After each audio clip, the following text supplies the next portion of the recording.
keçir, ah ne yazık ne yazık. Sular kimi yaxır, ah ne yazık ne yazık.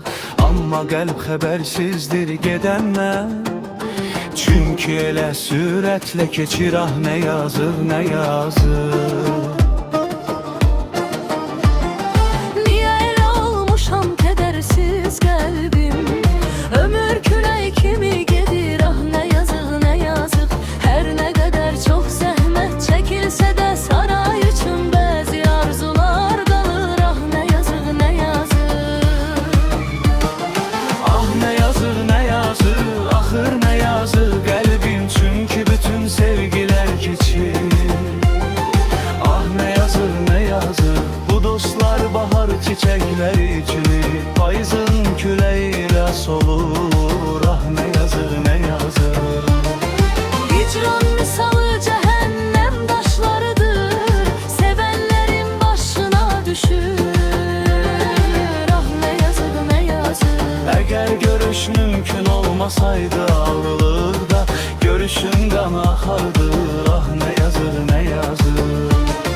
Tanışlıq gül kimi ama nəticəsi dardır, dikənlər yalnız ağrıdır, ah ne yazık ne yazık.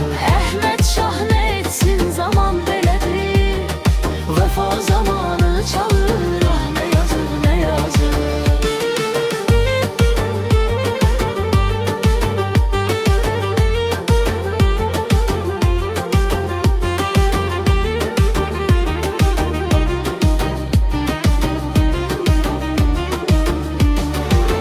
Şirin ömür niyə keçir, ah ne yazık ne yazık.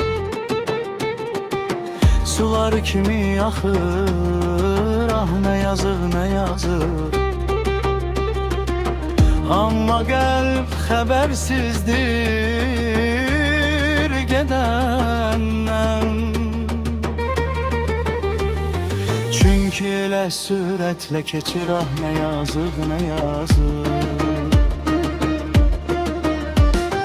Niyə elə olmuşam kədərsiz qəlbim?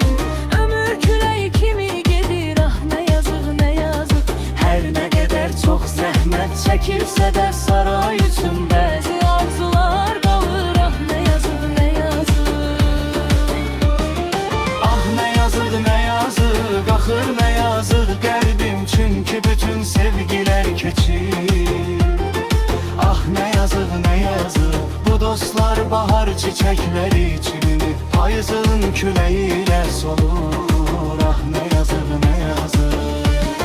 Hicran misalı cəhənnəm daşlarıdır, sevənlərin başına düşür, ah ne yazık ne yazık. Əgər görüş mümkün olmasaydı ayrılıqda, görüşün qan axardı, ah ne yazık ne yazık.